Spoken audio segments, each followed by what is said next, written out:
Hey everyone, it's Tim again here. And I was just doing my devotions and I kind of noticed something. It's in 1 Kings 20:23. You may have heard this before, but I'm going to repeat it again. Then the servants of the king of Syria said to him, "Their God is God of the hills. Therefore, they were stronger than us, but if we fight against them in the plain, surely we will be stronger than them." What's kind of interesting is pretty much they're saying, okay, we can't beat them in the mountains, all right? Their God is too strong. They're able to defeat us there. They have the upper hand. Let's go down into the valleys to where their God can't reach them and let's beat them there. Okay, this tells me that at this time the Assyrians serve multiple gods that are so weak, each one of them is so weak that they can only help their creation out in one area.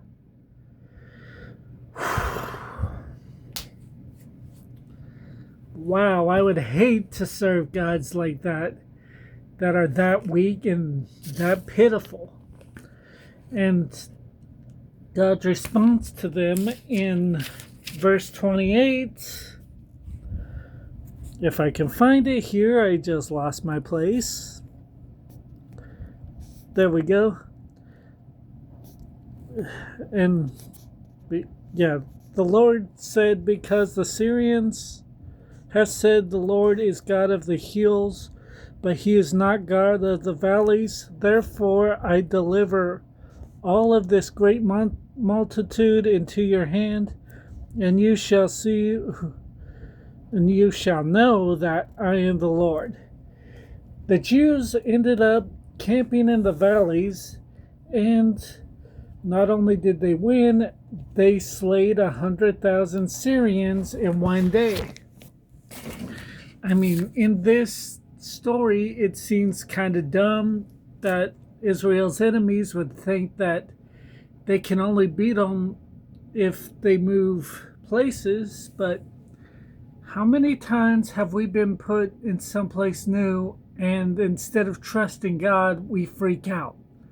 Like we have to move to a new area, or we meet a problem that we haven't met before, or we lose someone who is close to us that was a dear prayer warrior.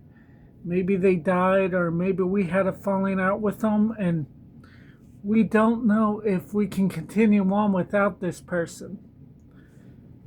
From this story, we find out that, yeah, the God of the hills, the mountains, is still God of the plains and the valleys. He'll still meet you where you are, any problem you're in, any sin you've done, or when you've lost someone. And then there's another instance where it's very similar to what they did. It's, hey, let's remind them of what they've been, how bad they were. And that's the plane you're in right now, isn't it? There's someone here that they know they're saved, they know they're sanctified, but they can't get over their past and who they were. Let's go ahead and let's check out Exodus 3:6. There he says, I turned to Exodus 4. 1 second. Here we go. Exodus 3:6. Everyone go ahead and follow with me along, because it says who he is. All right.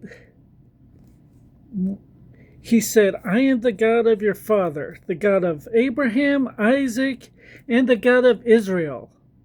Wait, guys. No, hey, you said the wrong name there. It's Exodus 3:6, okay? Let's try this again. Read it off the page. I am the God of Abraham, Isaac, and it. Why are you guys saying Jacob? That's his old name. I mean, Jacob is a trickster. He's a liar. I mean, why would anyone be affiliated with Jacob? Surely it's Israel. Remember who God's talking to? He's talking to both a murderer and a fugitive. Last words that someone else said to Moses before this. What are you going to do now, Moses? Kill me like you killed the Egyptian? And instead of facing the consequences, he took off running. And there's also someone else I'd like to mention. His name is Saul of Tarshish. Tarshish. I can't say that correctly, and I've tried. But anyways, this man is hunting Christians, killing Christians specifically. He is, by every definition of the word, a terrorist. And God shows up, literally knocks him off his high horse, strikes him with blindness, and he ends up becoming one of the most well-known apostles who writes 2/3 of the New Testament. And everyone knows what happens with Moses.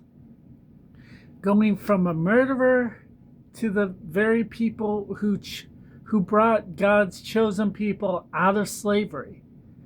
So yes, the God of Moses, the deliverer, and the God of Paul the apostle is also still God over Moses the murderer and Saul the terrorist.